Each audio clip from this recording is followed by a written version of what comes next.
What's up everybody, Rohan Shukla here with Shukla Strength. Today I'm going to be taking you guys through a plyometric workout to work on both single leg and double leg balance and also work on some proper foot and ankle mechanics. Let's get right into it.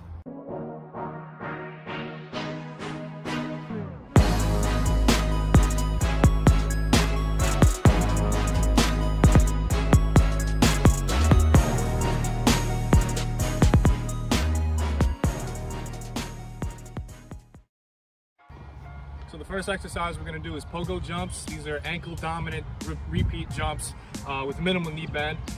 The idea here is that you're going to emphasize using your Achilles tendon like a spring, and you're going to pop up very rapidly and repeatedly with limited time spent on the ground. It looks like this.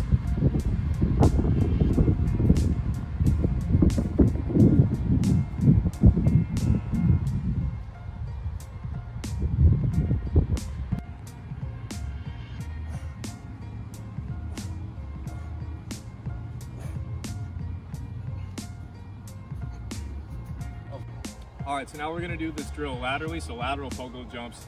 Key cue for this one, and really for all jumps in general, is to think about having an active landing, and when you're landing on each jump, think about attacking the ground and causing the reaction instead of reacting to the ground once you hit it. That's gonna let you get a much better initial contact to the ground and pop back up way more explosively.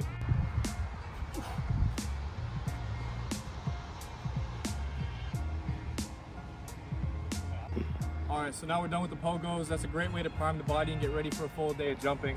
Now we're gonna stick with the theme of repeat jumps and working on elasticity, but transition it out to 2-foot jumping. So what we're gonna do is forward moving tuck jumps. You've probably seen tuck jumps before where people get their feet up off the ground and go back up in the same plane.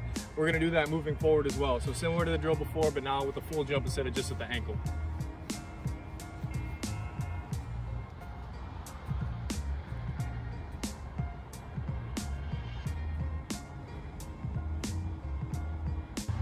All right, so now we're gonna transition towards some single leg jumping drills. The first one is just gonna be repeat skips for height. A really simple drill, but a super important one for enforcing good single leg jump mechanics. Couple key things to focus on. Every time you plant, instead of having your body or your front foot come directly in front of you, you wanna plant slightly across. This allows you to get the proper hip activation and yield the pelvis rotation that's necessary for an optimal single leg jump. In addition to that, you want to make sure that you're striking initially with your heel and getting a very good and quick roll onto the mid part of your foot and then onto your toe, explode up, and then continue that motion into the consecutive jumps. So demo right here.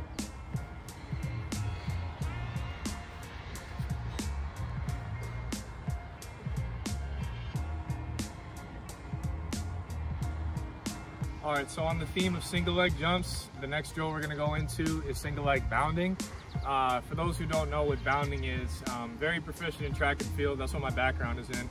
It's effectively like a hybrid between sprinting and jumping in one motion. So what the idea is that with every time you leave the ground, you perform a cycling motion, similar to what you do at a full sprint, cycling motion that you see sprinters do. Except instead of continuing to your next stride, you make it a jump, pop off, and then you continue that motion repeatedly like you're cycling. So with the single leg bound, what that means is that you're doing that on one leg repeatedly. I like to do it maybe 4 or 5 times in a row. It's a challenging drill and more advanced, but it's really good for working on both your single leg jump technique and also improving your sprint mechanics. I'll let TJ back up here so you can take a look at what this should look like.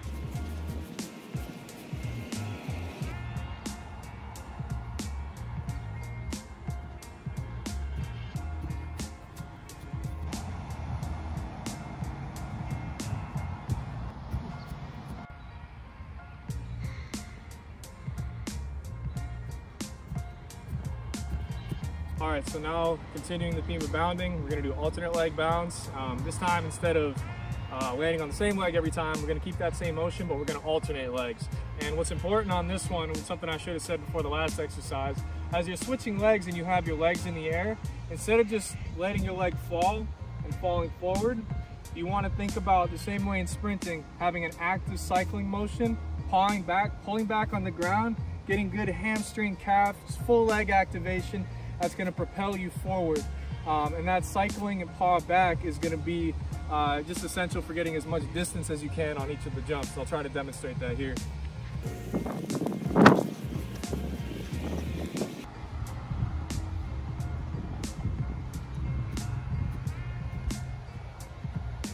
Alright, so now we're going to transition towards a couple reactive 2-foot jumping drills. So when we think about proper 2-leg jump mechanics, obviously very important to have an aggressive, strong penultimate step, good plant, swinging around, and then be able to propel yourself up with both of those.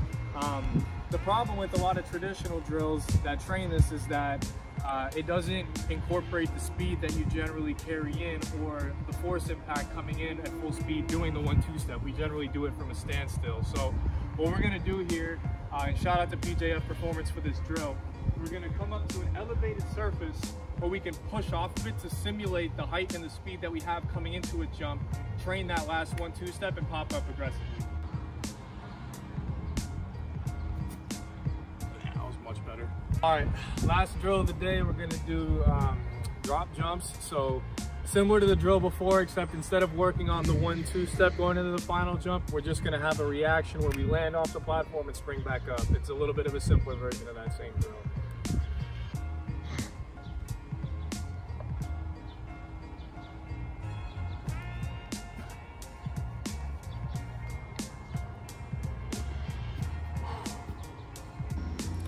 Alright everybody, that's it for me today. I hope you enjoyed the workout and the video. It was definitely a tough session, but one that I really enjoyed. If you're interested in getting one-on-one personalized training and coaching from me directly, check out my website at shuklastrength.com or get in touch with me on Instagram at shuklastrength, and we can talk about how to take your performance to the next level. In the meantime, subscribe to the channel and give this video a thumbs up, and stay tuned for more content coming soon. Peace.